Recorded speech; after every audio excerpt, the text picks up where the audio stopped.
Bonjour. Ce que vous allez entendre maintenant sera un échange entre moi, Hilda Choboyan, qui mène cette émission, et Sahak Soukiassian, un ami, mais historien et personnage et acteur actif de la vie arménienne, de la vie communautaire, mais aussi de la vie un peu, j'allais dire, académique arménienne.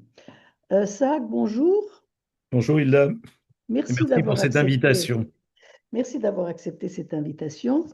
On a beaucoup de choses à dire avec Sarah. On a beaucoup de points communs et puis une culture commune, une histoire commune. Et nous allons parler un peu de cette histoire commune concernant le génocide, mais en particulier les commémorations du génocide. J'ai voulu qu'on fasse cette émission pour parler de l'évolution des communautés arméniennes de la diaspora en liaison, en lien bien sûr avec l'Arménie, avec l'évolution des consciences en Arménie, et puis des autorisations, j'allais dire, en Arménie soviétique dans un premier temps,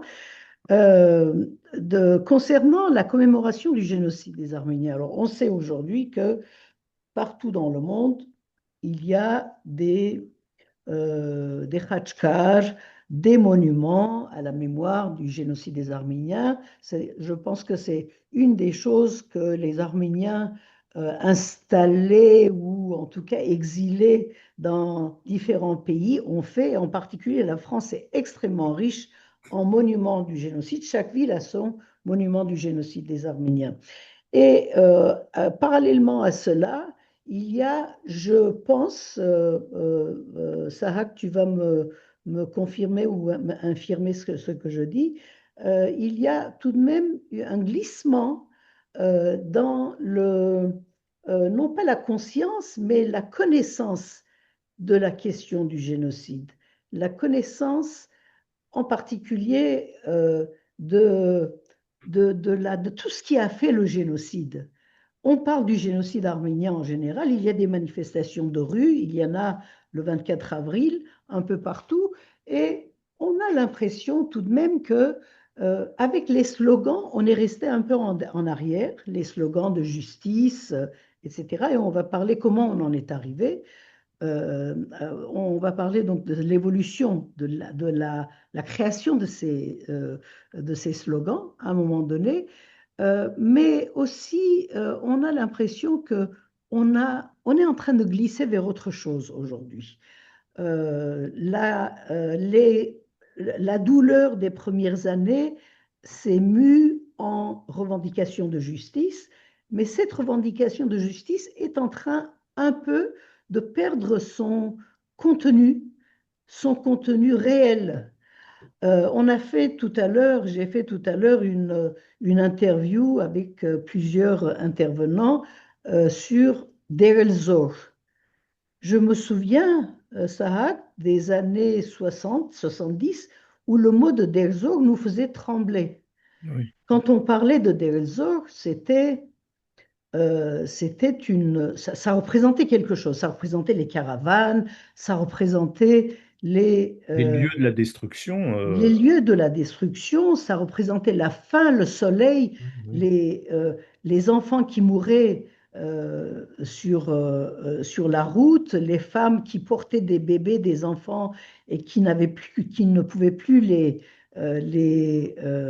nourrir. Ça représentait aussi les attaques des Tchétés turcs, des prisonniers criminels libérés des prisons sur Les caravanes. voilà, sur les caravanes.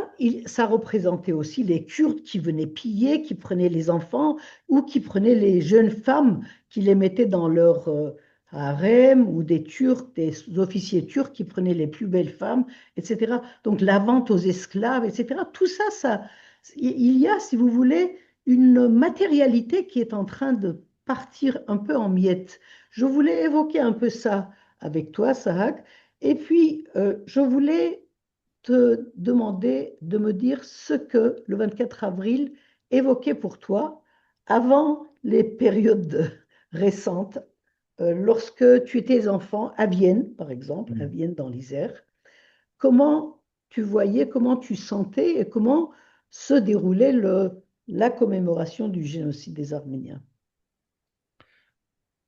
Je vais commencer par ça. Alors, il y a quelques jours, je me trouvais à Marseille et je parlais avec des amis de ça, justement.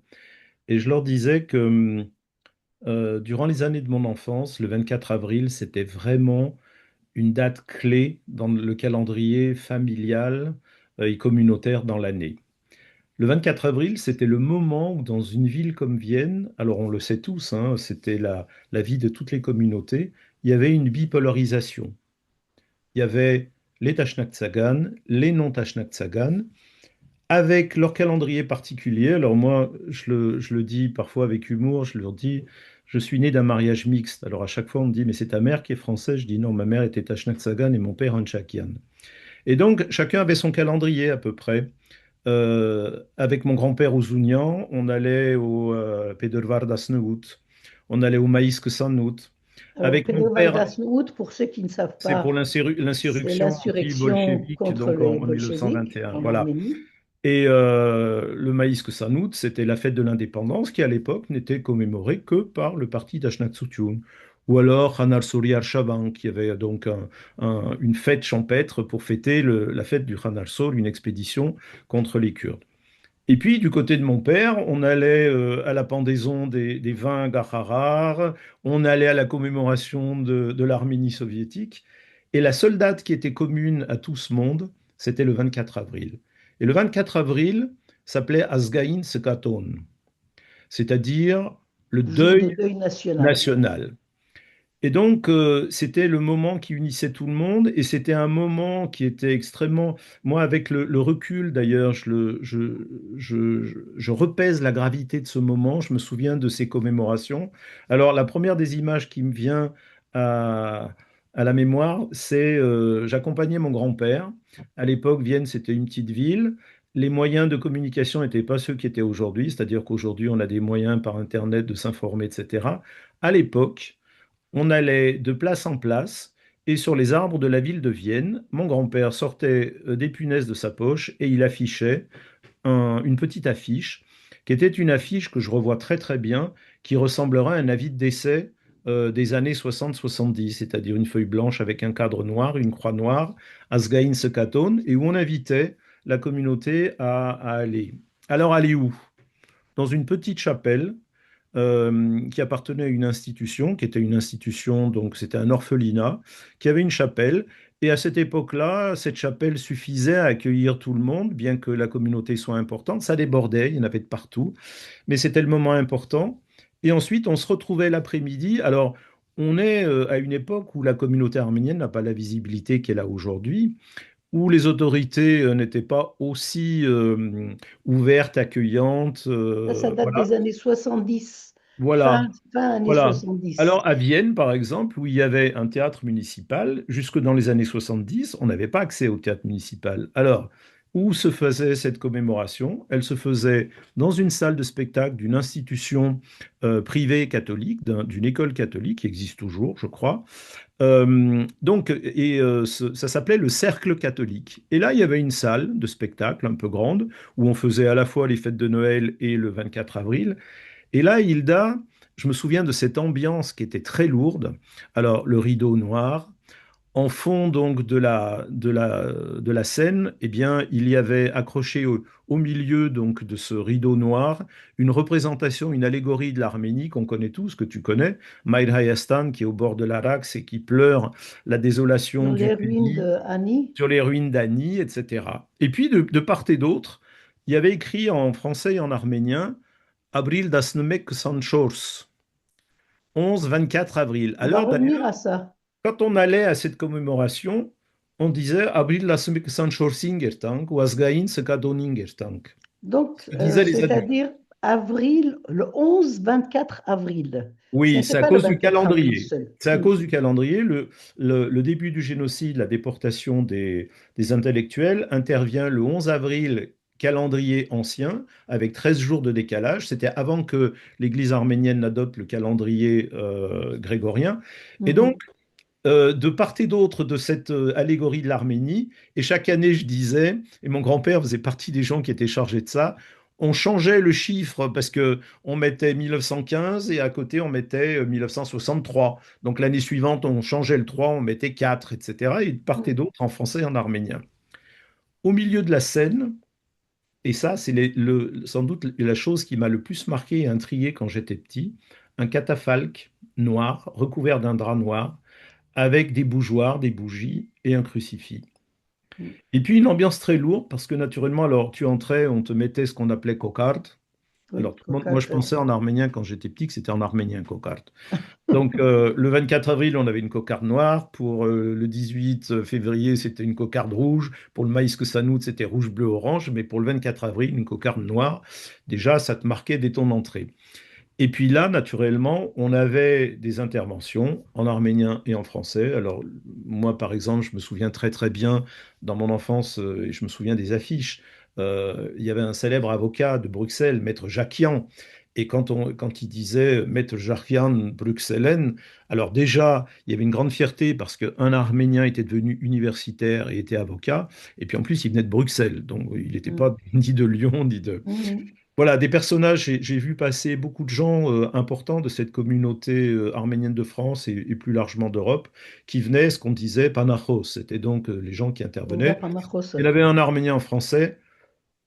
Je me souviens de peu de personnalités françaises et comme tu le disais tout à l'heure, ça commençait les années 70. Moi, je me souviens en particulier en tant que Viennois que ça a commencé avec Monsieur Mermaz, beaucoup. Mm. Voilà. Donc, c'était une commémoration. Alors, un ton Alors, extrêmement triste. le contenu de ces commémorations, Alors, qu'est-ce le qui se passait contenu, sur il y la avait scène? une ouverture par un prêtre qui venait de Lyon, euh, qui disait une prière pour les défunts. Ensuite, il y avait forcément un discours en arménien, un discours en français qui rappelait donc le crime, le grand crime, parce qu'à l'époque, on parlait de Mézières, Medzvojir, hein, Medzvojir, Medzierer. Euh, Moi, je n'ai le jamais grand entendu mes crime. parlants, mes grands-parents parler de génocide, c'est Raspanoutioun. On parlait C'est venu beaucoup plus tard et beaucoup plus tard. c'est Misak, Non, Misakian. Misakian, pardon, Oui, Shamash Shamash Misakian Misakian. Oui, qui l'a introduit dans le vocabulaire arménien. absolument, parce qu'il C'est était un des rares à Raspanouchian. pénétrer cette culture française, européenne, où on parlait de génocide. Moi, je me souviens que mes grands-parents parlaient, ils disaient Metzvodjir, ou mon arrière-grand-mère, qui avait été déportée, qui avait perdu deux de ses enfants pendant le génocide, parlait de Sovkiet, c'est un mot turc qui signifie l'exil, enfin bon. Et donc, après les discours, il y avait une partie artistique, mais qui était toujours triste. C'est-à-dire que les mêmes thèmes revenaient, les mêmes auteurs. Je me souviens, Siamanto, Apme Mohir, Hayrenidun, Harser, enfin, je ne sais plus comment c'était, la danse Oui, la le danse, oui. poème, la La danse. danse.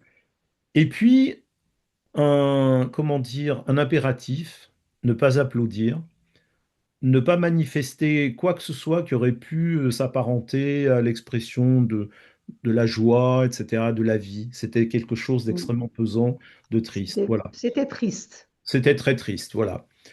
Et donc, ça restait quelque chose qui était à l'interne, qui était propre aux Arméniens, avec très peu d'intervention de l'extérieur, on va dire, des milieux français.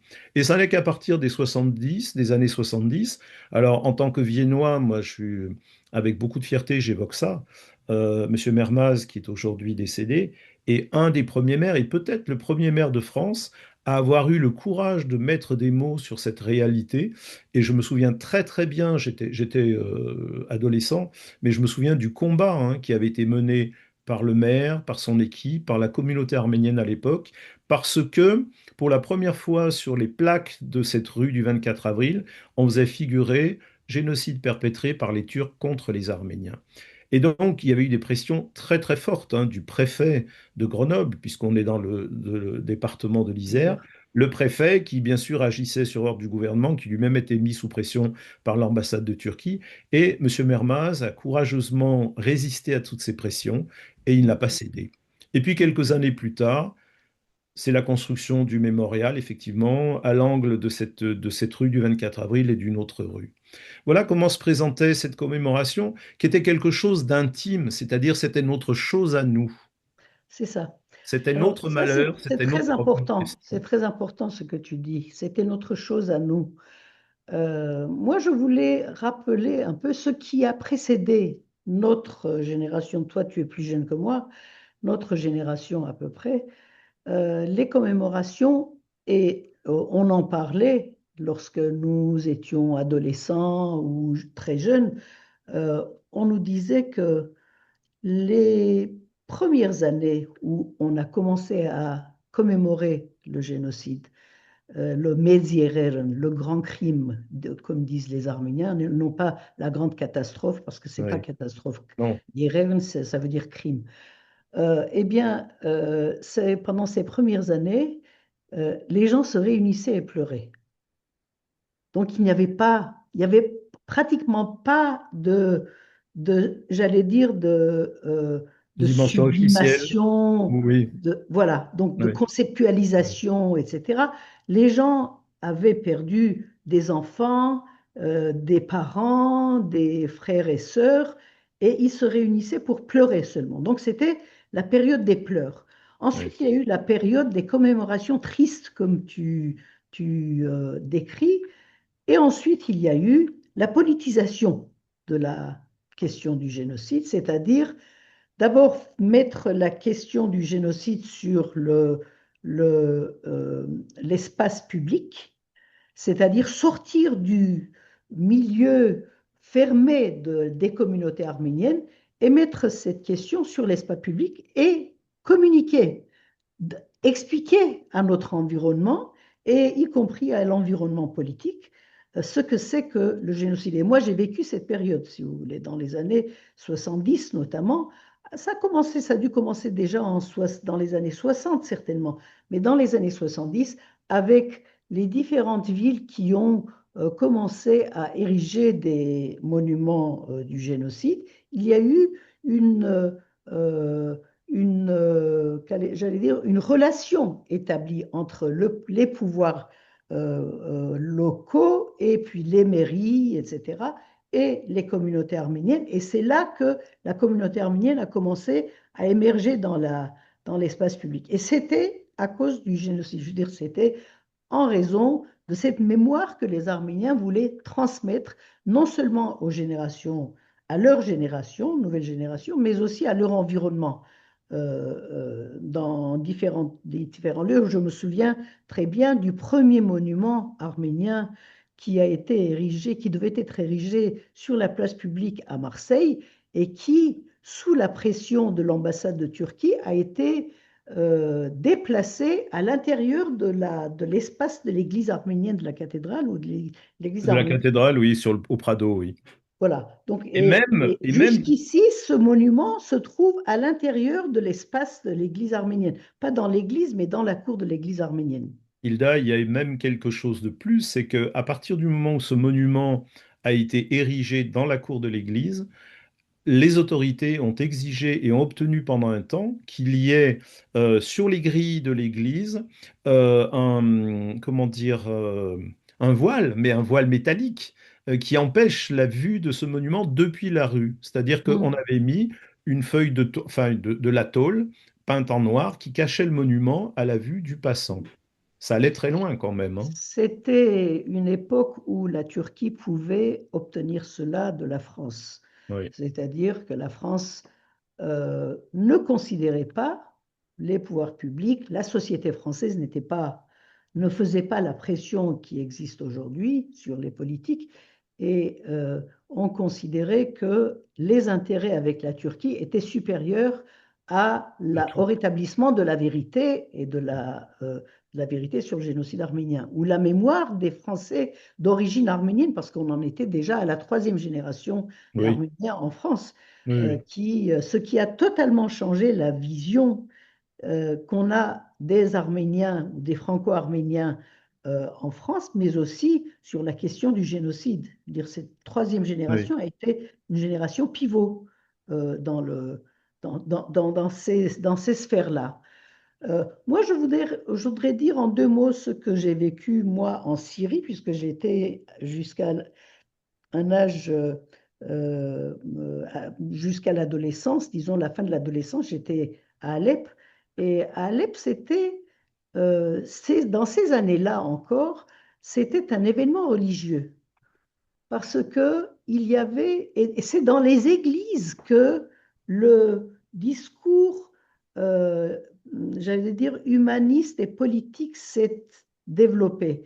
Et je me souviens que toute la journée du 24 avril, on en est d'une église à l'autre, l'église catholique, l'église protestante, l'église arménienne apostolique, etc. Et on faisait la tournée des églises. Il n'y avait pas de manifestation de rue, ce n'était pas possible. Et on écoutait les religieux faire des discours sur l'histoire du génocide, mais aussi sur mais on présentait tout de même cette question du génocide comme purement une question religieuse. C'est-à-dire qu'on nous avait inculqué l'idée que les Arméniens avaient été massacrés parce qu'ils étaient chrétiens.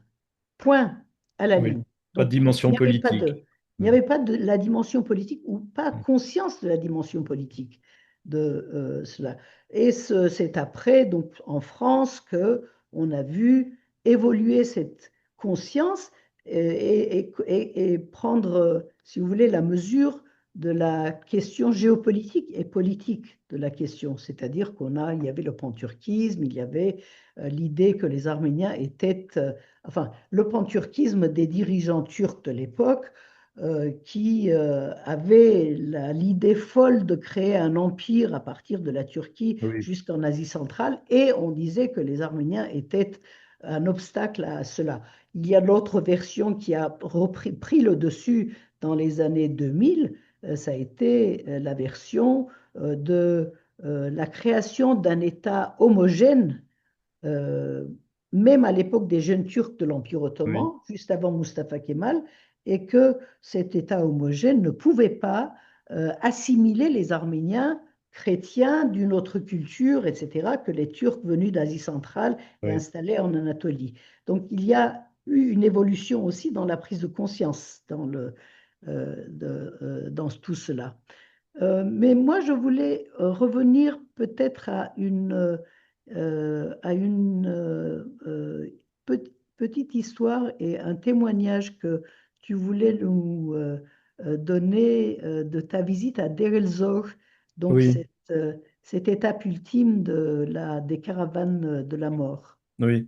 Alors, Hilda, tout à l'heure, en préambule, tu parlais sans doute de cette distance qu'il y a désormais entre les Arméniens d'aujourd'hui et cet événement de notre histoire, c'est-à-dire qu'on est la quatrième génération.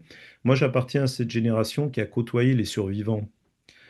J'ai découvert, longtemps après la mort de mon grand-père, Ovanes Ouzounian, un petit cahier dont j'ai publié le contenu dans Harach en 2000 et quelques. Et il y racontait comment, à la veille du génocide, des Kurdes étaient venus chez eux, parce que mon arrière-grand-père était un des Taragans de leur village de Mamsa, et comment les Kurdes les mettent en garde en leur disant il faut que vous quittiez le village et que vous nous confiez vos biens, et puis quand vous reviendrez, on vous les rendra, etc. Et il raconte, mon grand-père est resté pendant 5 ans aux mains d'une famille kurde, il a été islamisé. Cet homme qui parlait très peu, vraiment très très peu de cette période, a été islamisé. Pendant 5 ans, il a vécu là. Et un jour, conscient toujours du fait qu'il est arménien, il se sauve, il rencontre comme lui une rescapée du génocide qu'il épouse, etc. Et donc, nous, on a vécu aux côtés de ces gens qui étaient des rescapés du génocide. Et donc, naturellement, on a vécu avec une plus grande, comment dire, ça faisait partie de notre quotidien. Ça faisait partie de notre quotidien. Mais moi, j'ai véritablement touché du doigt cette réalité, effectivement, en Syrie. En 82, je m'étais rendu avec Terriculture à Kessab, où nous travaillons.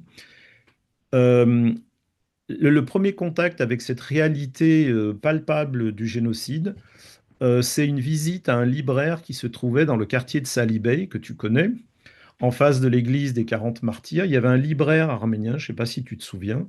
On était allé Il y a acheter eu des... deux libraires arméniens. Il y en a un, c'était mon cousin Zaven Saboundjian, Alors, je me et souviens c'était plus. Omar Khayyam. Alors, l'Algérie je et me souviens Moghreia. pas, mais en tout cas, ce qui m'avait beaucoup marqué, c'est que entre l'achat de 2 livres, il nous a montré une boîte, un tiroir dans lequel il y avait des fiches d'orphelins qui étaient classées du génocide. Et donc, c'est mon premier contact vraiment concret avec cette réalité aussi de la destruction massive au travers de ce fichier des enfants. Et la deuxième, c'est Deir Zor. Visite à Deir Zor avec un groupe de terre et culture. Après avoir visité les carrières et les fosses dans lesquelles les Arméniens étaient exterminés, le chauffeur de bus m'avait dit, vous savez, je suis à moitié arménien, ma mère est arménienne et c'est une survivante du génocide. Et il nous invite, alors je sais plus, on devait être une trentaine peut-être, il nous invite chez eux, après qu'on ait visité les endroits où Et les Zori Arméniens Chagadé, exterminés. Voilà. Sa mère arrive, une femme, un port très noble, une dame quand même, voilà, une belle dame, une belle figure. Euh, et elle se présente, elle dit, voilà, je suis originaire de Cilicie. Et elle dit, je peux même vous dire mon nom et mon prénom arménien. Je m'appelais Silanouche Solakian. Mon père était médecin. Et avec ma sœur et mes parents, donc nous sommes arrivés jusqu'à Derzor.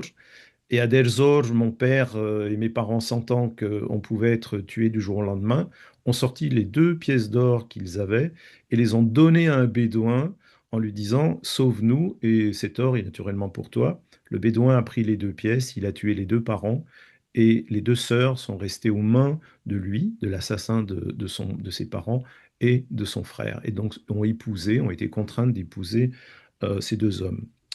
Et le prêtre qui nous accompagnait et qui faisait la traduction lui dit, mais vous n'avez pas su que des organisations rachetaient, parce qu'à l'époque, il y avait des campagnes où des missionnaires en particulier, des représentants d'organisations caritatives parcouraient ces déserts et proposaient une pièce pour chaque orphelin. Et elle lui a répondu, oui, mais d'abord, premièrement, nous étions souillés. Nous avions donc on voulait pas, on avait honte et on voulait pas. Et deuxièmement, on pensait vraiment que tous les Arméniens avaient été massacrés. C'est-à-dire que cette, ce crime énorme, c'est une catastrophe aussi. C'est-à-dire que ces gens imaginent que le monde arménien n'existe plus, qu'il n'y a plus d'Arméniens. Et donc, ça a été quelque chose vraiment d'émouvant, de poignant. Ça vous prend vraiment. Et le prêtre lui dit, est-ce que tu accepterais de nous accompagner à l'église de Derzor? Alors à l'époque, il n'y avait pas ce mémorial, très beau mémorial qui a été oui, il y avait construit puis l'ancienne dynamité. église de Deir. C'était l'ancienne église qui avait été bâtie par Ardavast Archiepiscopos Surmeyan, qui était à l'époque le prélat donc du diocèse de Péria, de Alep.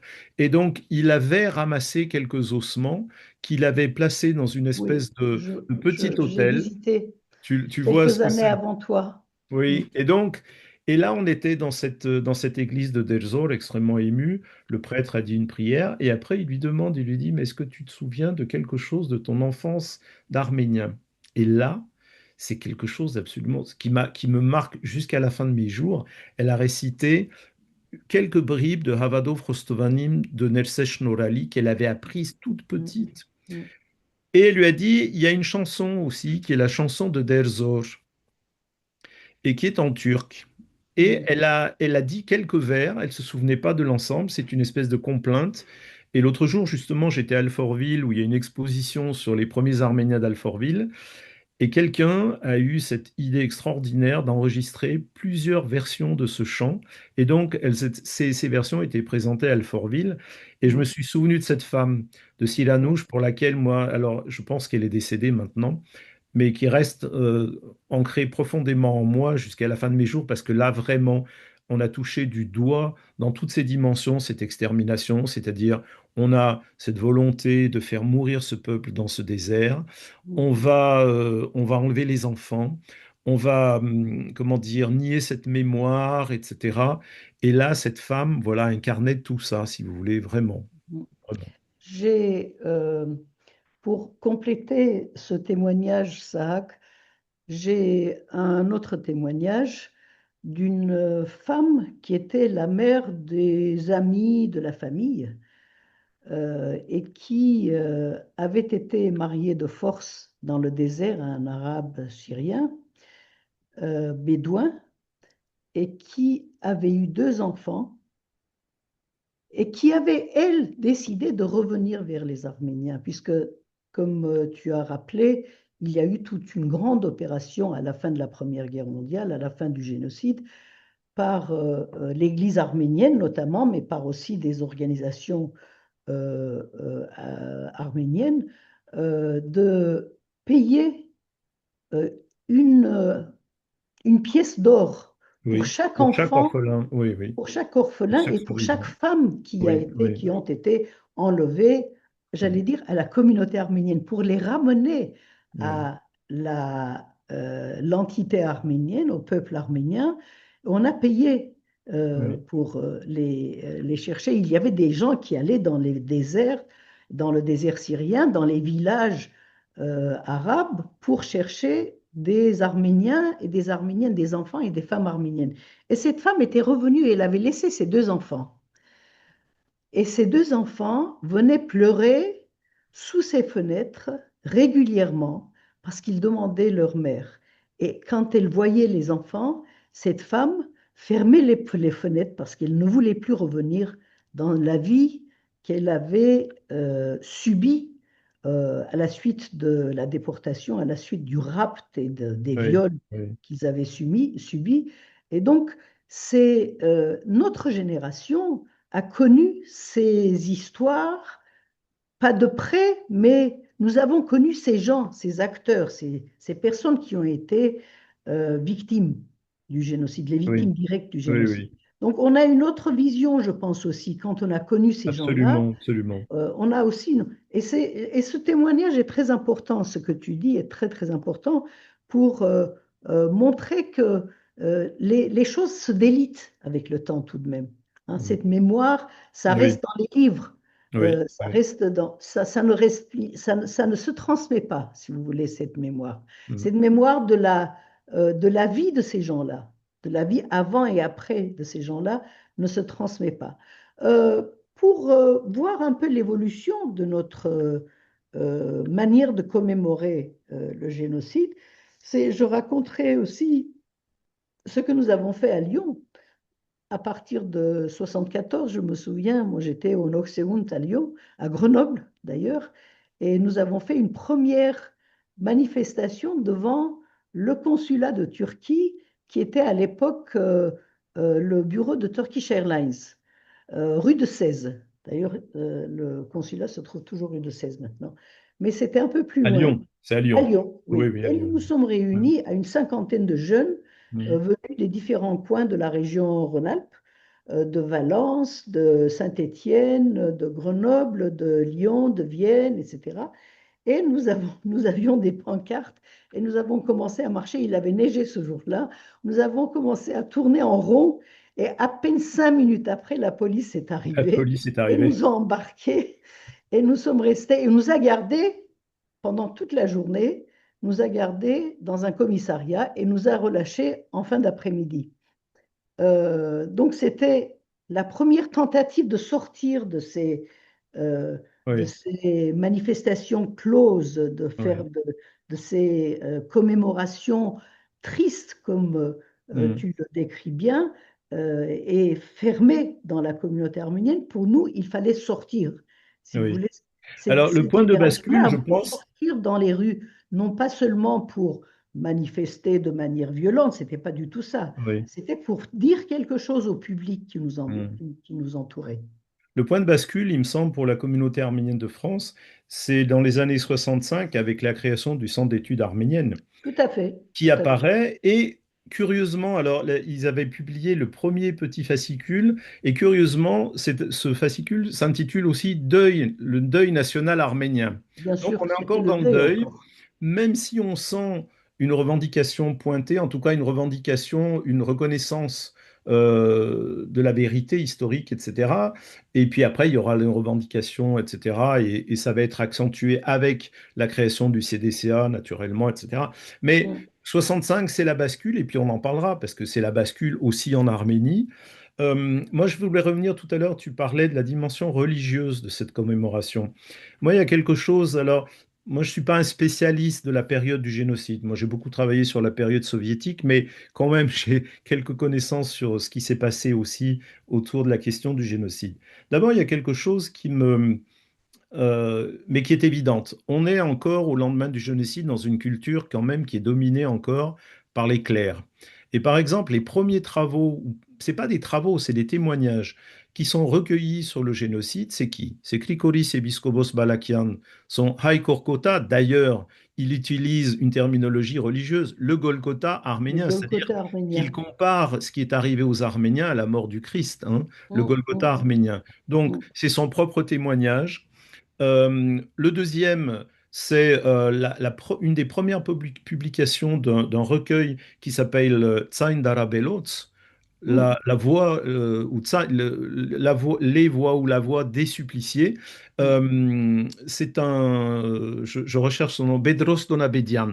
Bedros Donabedian, c'est une figure intellectuelle de l'Europe de l'entre-deux-guerres, de l'après-première guerre mondiale, qui est oubliée aujourd'hui. Il a vécu en Grande-Bretagne et c'est un intellectuel qui a été formé à Etchmiadzin, qui a fait le séminaire d'Etchmiadzin, mais qui n'est pas devenu prêtre. Eh bien, il est le premier à publier les premiers témoignages écrits de survivants du génocide. Donc, d'emblée, il y a une marque, on va dire, de fabrique, c'est-à-dire que l'Église, à ce moment-là, est effectivement l'expression, on va dire, publique de cette alors, je ne sais pas si on peut parler de cause, mais en tout cas de cette mémoire du génocide. Il y a deux choses. Il y a l'événement aussi important, en 1921, le Catholicos Kevork V, euh, qui est le Catholicos qui se faisait appeler Vestali, Mm. comment est-ce qu'on peut appeler ça? L'affligé, le Catholicos Affligé, affligé. Il l'affligé. signait Kevork Hingerort Vestali. Pourquoi Vestali? Pourquoi l'affliger? Parce que cet homme a été à la tête de l'Église arménienne au moment du génocide et au moment de la soviétisation. Et en 1921, alors que l'Arménie est soviétisée, il prend deux initiatives. D'abord, il écrit une lettre, un Gontag, une lettre patriarcale, au patriarche Zaven, qui était le patriarche de Constantinople, qui avait été déporté à Bagdad pendant le génocide et qui avait été épargné et qui reprend place sur le siège épiscopal patriarcal de Constantinople. Il lui écrit une lettre en 1921 disant, il faut que dans vos églises, vous commémoriez le souvenir des victimes de 1915.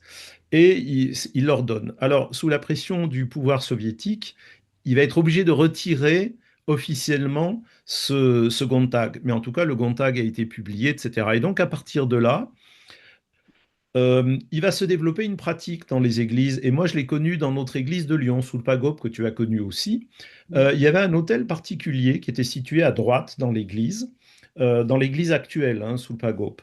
Et donc, il y avait un tableau qui représentait, où on voyait une scène de massacre, où on voyait des gens, euh, des, des rescapés du génocide, etc., où il y avait donc, on accrochait un lampion, etc., et où les gens venaient allumer leur cierge. Et donc, il y avait cette pratique de cet autel particulier qu'on avait instauré Mm. dans toutes les églises. Et donc, ça, c'est quelque chose qui s'est généralisé. Le deuxième Gontag que fait le Catholicos, donc Kevork Hingerort à cette époque, c'est un Gontag dont la première partie ressemble beaucoup aux élégies, comment Gontag dire, au en, Vorp, aux lamentations. Gontag en français, c'est missive, Non, c'est une lettre, oui, une lettre patriarcale ou une bulle lettre patriarcale. patriarcale, oui. Et donc, toute la première partie est extrêmement tragique, dans le style du Vorp, c'est-à-dire de la lamentation, où il pleure sur le pays arménien qui n'est plus, etc., etc., et qui se termine par un vibrant appel à l'unité des Arméniens en disant, unissez-vous, aimez-vous. Il dit, Mm, aimez-vous, mm, mm, travaillez ensemble, etc., parce qu'il dit, une patrie sans peuple vivant, ça n'est utile à personne. Et donc, mm. c'est vraiment là, je trouve. Et puis, la dernière chose que je voudrais dire concernant la dimension religieuse, on va en parler, je pense, Hilda, dans un petit moment, mais 65, c'est un basculement non seulement de la diaspora, mais aussi en Arménie, où en Arménie, il y a des manifestations très importantes, mais ces manifestations sont précédées de quelque chose de tout à fait intéressant, qu'avec le recul, quand on l'analyse, eh ben, on se dit, en 1965, le 24 avril, est inauguré à Etchmiadzin, dans l'enceinte du monastère, le premier monument dédié au génocide, qui qui est l'œuvre d'un grand architecte qui s'appelait Raphaël Israélian. mm, Et c'est une volonté du Catholicos Vasquen Ier. Et ce qu'il y a d'intéressant, c'est que il va faire venir clandestinement des ossements de Del Zor qui vont être enterrés sous ce mémorial. Et même dans son inauguration, il y a quelque chose d'assez étonnant. D'abord, il donne une dimension œcuménique, mais j'allais dire pan-nationale. En arménien, on dirait Hamasgaïn, mais en français, ça pan-national, pan-arménien. C'est-à-dire que il invite le patriarche arménien catholique, qui est interdit de séjour en Union soviétique depuis mm, 1920. Il n'y a plus de clergé arménien catholique en Arménie soviétique. Donc, il invite le représentant d'une église qui est présentée, qui est pour les soviétiques une église hostile, parce que le Vatican à l'époque était perçu comme comment dire, comme une émanation du monde capitaliste, etc., une représentation. exactement. Et donc l'Église catholique n'était pas la bienvenue ni en Arménie ni dans le reste de l'Union soviétique. Le président de la Fédération protestante des églises protestantes, et donc il y a une volonté de commémorer cet événement de manière pan-nationale, c'est-à-dire avec les représentants des trois églises. Et puis la dernière dimension sur cette première, et on est 2 ans avant l'inauguration du mémorial de Dizem Nagapert, qui ne sera inauguré que en 1967, lui. Mm.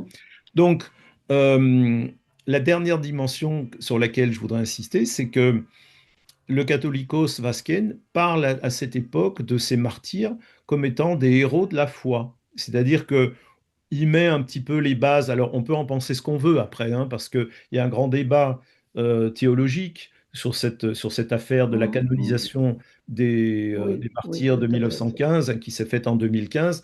On peut avoir un débat sans fin et honnêtement, là, on peut comprendre que beaucoup aient émis des réserves, hein, parce que parmi tous ces martyrs, il n'y avait pas que des Arméniens apostoliques, il n'y avait pas que des gens croyants, Bien il n'y sûr, avait pas que des gens bien bien sûr. intentionnés, ayant une Mm. vie, etc. Bon. Donc, mais en tout cas, c'est le premier à parler de cette dimension.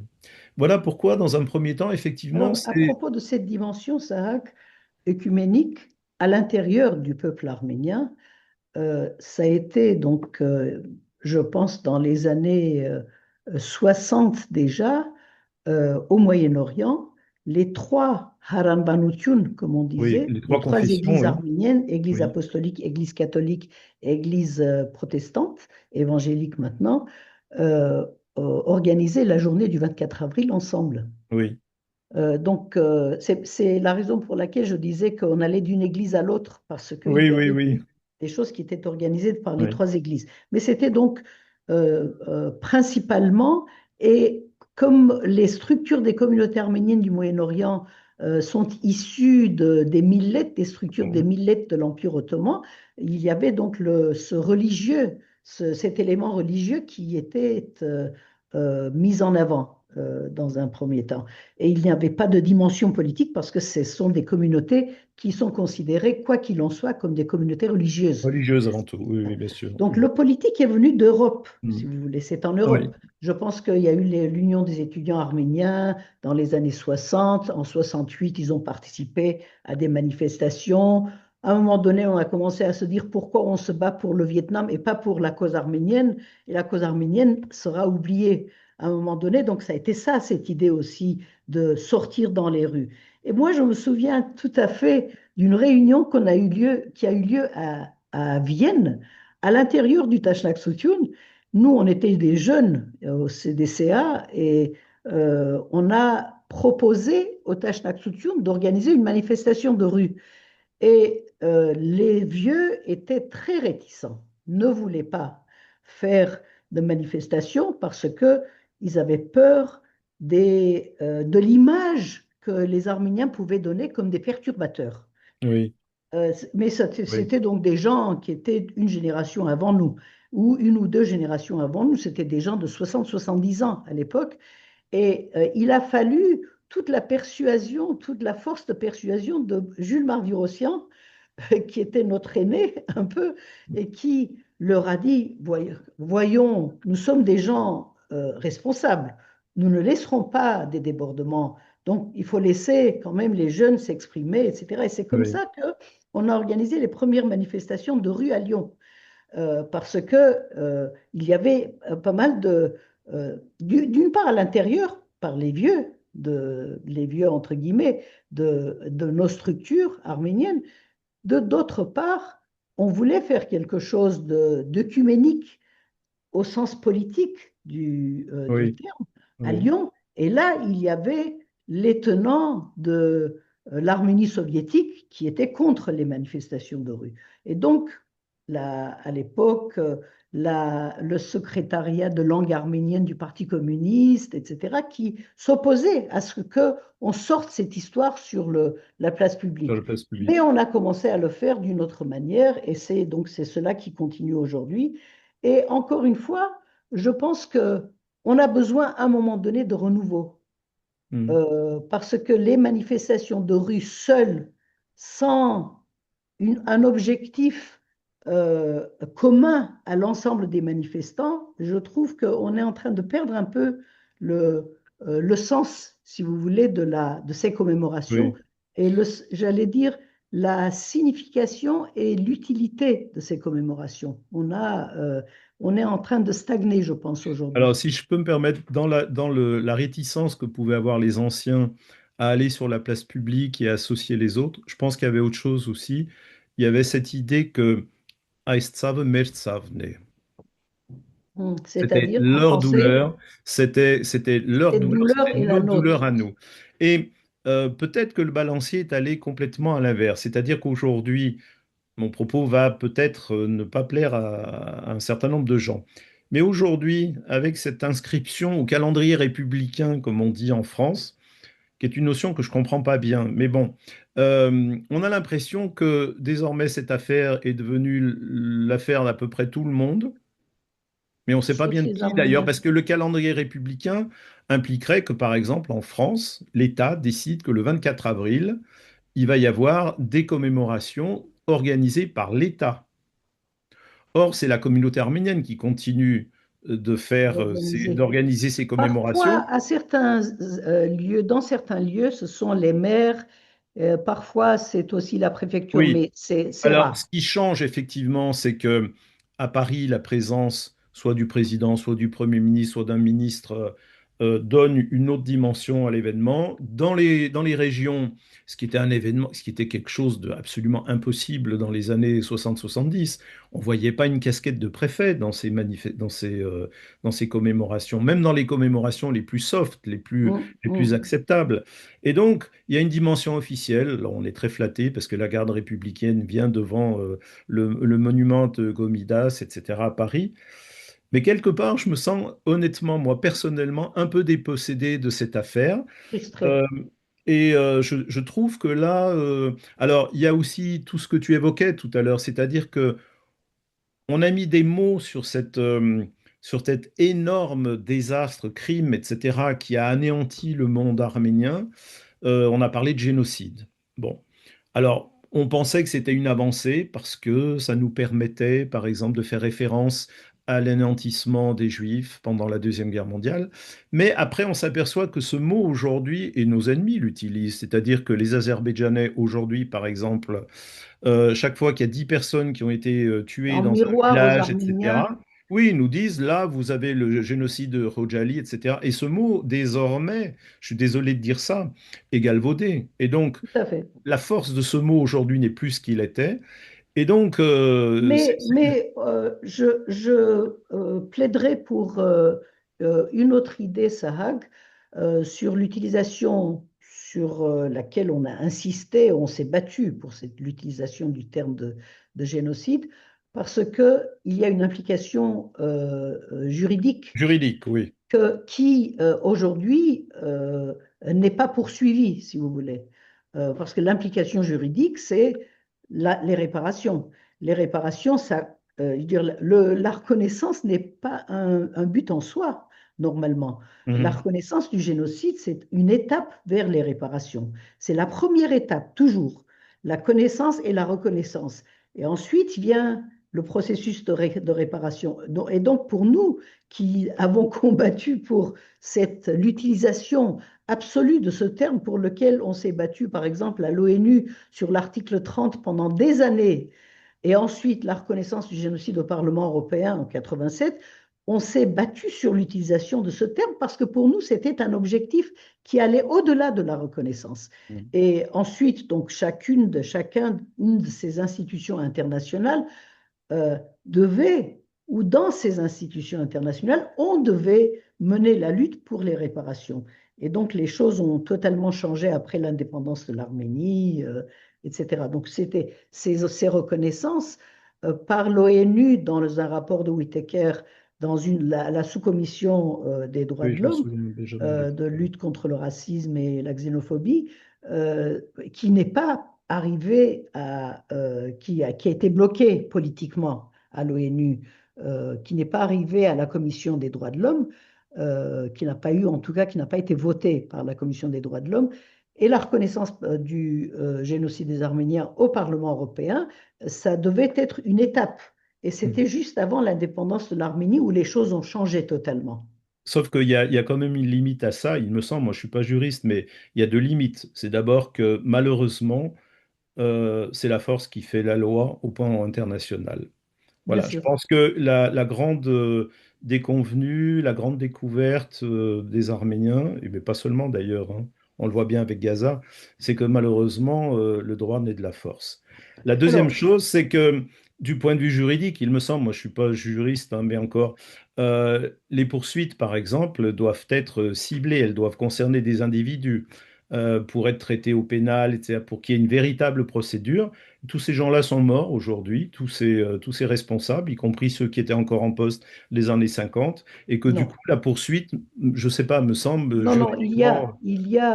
Sahag, il y a des procédures individuelles à partir du moment où on retrouve, où on a gardé les documents de propriété individuellement de ses parents, de ses grands-parents, on peut s'adresser à la Cour européenne des droits de l'homme Oui. après avoir épuisé toutes les voies de recours dans le pays. Et il y a des gens qui l'ont fait. Et il y a le précédent de Chypre pour cela. Donc il y a plusieurs possibilités, mais il faut des gens pour le faire. Oui. Et Alors, collectivement aussi, bien entendu, il y a des procédures, mais pour cela, à partir du moment où il y a une Arménie qui a été créée, une Arménie indépendante qui a été créée, c'est à l'Arménie que cela, je veux dire, la question globale incombe. Or, mm, l'Arménie se trouve aujourd'hui dans la situation qu'on connaît, donc qui, mm. en plus, est en train de faire des concessions extraordinaires sur l'histoire et l'identité arménienne pour normaliser ses relations avec la Turquie et l'Azerbaïdjan. Et dans le même temps, on remarque qu'elle fait avancer à l'ONU tout le dossier sur les génocides quand même. Il y a eu tout récemment encore une résolution qui a été votée à l'initiative de l'Arménie. Oui, beaucoup, mais sur Mm. les génocides en général. Oui, mais bon, c'est une approche. Mais il y en Euh, a je, plusieurs. vou- Il y je en a voulais eu plusieurs juste ces dernières années. Je voulais juste revenir sur la dimension historique et là, je dois faire un mea culpa parce que tout à l'heure, j'ai parlé de ces premiers témoignages du génocide. C'est honteux de ma part. On ne peut pas ne pas parler du rôle de Théotique, par exemple, qui le premier édite en 1919 à Constantinople même comment est-ce qu'on peut appeler ça? Une espèce de martyrologe du peuple Mm, arménien, c'est-à-dire mm. que il a recensé, il est le premier, je crois, le premier à avoir fait ce travail, les biographies des intellectuels laïcs, mais des Oui. religieux des trois confessions. Il publie à Non, à Constantinople ce et il propos, organise la première commémoration du tout à génocide. fait, tout Oui, à oui. fait. Et il y a eu un monument du Oui, il y a eu un génocide qui a monument. été érigé entre 1915 et 1918, je Alors, crois. je ne sais pas si ça passerait à l'émission, mais à Ou l'image, pardon, Houchatsan, effectivement. voilà. Et donc, c'était ce monument dont on n'a plus de traces d'ailleurs. On ne sait Il n'y a pas. plus de traces. Voilà. Oui. Et donc, c'est vraiment. Et c'est Si c'est je un me trompe, monument. c'est dans un cimetière que ce monument se trouvait. C'était à Skudag, À au cimetière Skudal, de oui, il y avait un Skudag. cimetière, oui. Et ce monument est un monument. Enfin, il y a le monument de pierre et il y a le monument immatériel, enfin Mm. immatériel, mais qui est concret quand même. Ce livre, ce premier témoignage. Et je trouve ça impressionnant quand même que 4 ans Alors, après le génocide et 4 ans après le début du génocide, alors qu'il n'est pas terminé, hein, puisque jusqu'en 1922, on peut Il y a eu un considérer un répit tout de même prolongement. entre Comment? 1918 et 1920. Il y a eu un Oui, répit tout oui, de il y a même, eu un répit. Après, c'est le jusqu'à kémérisme. l'arrivée de Mustafa Kemal. Et moi, je trouve ça impressionnant qu'à Constantinople, cette communauté de survivants ait trouvé l'énergie et le courage. Mais Bien ah bon, sûr. après, il y a les troupes alliées hein, qui sont présentes à Constantinople, de faire Mm. ce premier travail de mémoire, quoi. À ce propos, Théotigue avait réuni les noms de à peu près combien? 600 intellectuels Oui, oui, victimes des rafles du 24. En revanche, j'ai été étonnée de voir que les historiens turcs qui ont fait du travail dans les années 2000 sur le génocide des Arméniens et vu le génocide des Arméniens vu dans les archives, à partir des archives turques. Et il y a plusieurs historiens ou sociologues qui ont fait donc ce travail et eux, ils parlent plutôt de 2000 personnes qui auraient été arrêtées. Et on n'a pas retrouvé les noms des 2000, si vous voulez. On connaît à peu près les noms des 600 que Théotigue avait réunis, mais en réalité, le nombre était beaucoup plus important. Et ce qui a pu être fait dans les années 1910, après 1915, c'est-à-dire probablement 1918-1920, était probablement fait avec les moyens du bord à l'époque et on n'avait pas oui, oui, l'ensemble oui, des archives. oui. Aujourd'hui, il y a des archives turques qui attestent qu'il y avait 2000 personnes qui ont été arrêtées la nuit du 24 avril. Alors, Euh, Théotigue a rédigé deux ouvrages, l'un qui est consacré, qui s'appelle donc le Hushartsan, le premier, et puis il en a fait un deuxième qui s'appelle, pareil, à peu près dans les mêmes termes, Korkota Hayehokevoraganats. Et donc là, ok. il s'est plus concentré sur le clergé. Mais là, moi, par exemple, moi, j'avais C'est travaillé sur le la clergé question. victime du génocide. Voilà, et j'avais travaillé sur cette question plus spécifiquement dans le cadre du génocide. C'est très compliqué, vraiment, c'est très difficile à établir. Alors, il a fait une liste qui était assez importante, mais par exemple, Ourmanian, dans son livre L'Église arménienne, fait un état des diocèses, des églises, des paroisses, etc. Et donc, on recense de 1900 à 2000 églises et lieux de culte dans l'Empire ottoman. Mm, Or, il dit Yurakanchur Yegeretsi Uner Irhoviv. Donc, ça nous fait à peu près 2000 personnes, mais c'est bien plus en réalité, parce qu'en plein d'endroits, les églises avaient plus de bien sûr. prêtres. Il y avait encore des monastères qui, sans compter des. On n'avait pas des monastères avec de grandes congrégations comme en Europe, mais quand même. Donc, c'est difficile d'évaluer ce nombre, mais en tout cas, ce Très qu'on difficile. sait, Monseigneur Naroyan, par exemple, qui a fait la postface du livre de Théotique, là, euh, parle du martyre des religieux arméniens et il dit pour la plus grande gloire il dit, de notre clergé, je dois dire que la plupart sont morts martyrs. C'est-à-dire que peu ont accepté soit l'apostasie, soit de sauver au prix de compromission. Et Mm, donc, par exemple, pour évaluer le nombre des ecclésiastiques, des religieux massacrés, aussi bien pour les apostoliques, pour les protestants et les catholiques, c'est difficile, mais moi, je pense que c'est de l'ordre de 3 à 4 000 personnes quand même, hein. mm, Et donc, pour le reste, pour les intellectuels, bien plus effectivement que ce qu'on donne traditionnellement, hein. Nous, on mm. donne traditionnellement ce chiffre de 600 intellectuels arrêtés à Constantinople, mais c'est infiniment plus. Infiniment plus. On avait évoqué un peu l'évolution depuis la fin du génocide, depuis les années 20, l'évolution des commémorations du génocide. Et on a signalé aussi, tout de même, sans trop nous appesantir, le fait que la manifestation spontanée de rue, où il y avait, je crois, 1 million de personnes dans les rues De le 24 Yerevan, avril oui. 1965 à Yerevan, avec les cris de notaire, notaire, a inspiré la diaspora pour organiser des Oui, manifestations, oui, elle oui, aussi oui. Je pense pour aussi, oui. sortir la question sur la place publique, la question qui était confinée dans commémorations, euh, les commémorations tristes et les commémorations affligées qu'on organisait. Et aujourd'hui, donc, on se trouve dans une autre étape. Et il s'agit aujourd'hui de voir ce que ces commémorations vont devenir dans les années à venir. Et ça, c'est une autre question. Ouais. Merci beaucoup, Sahak, de ce témoignage. Et merci de nous éclairer sur un certain nombre de points, notamment sur l'impact du génocide sur le clergé arménien et dans l'Église arménienne, l'évolution la prise en compte du génocide dans l'Église arménienne à partir de la soviétisation de l'Arménie. Merci beaucoup.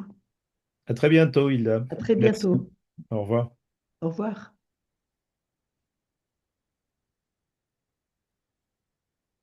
Il y a quelque chose qu'on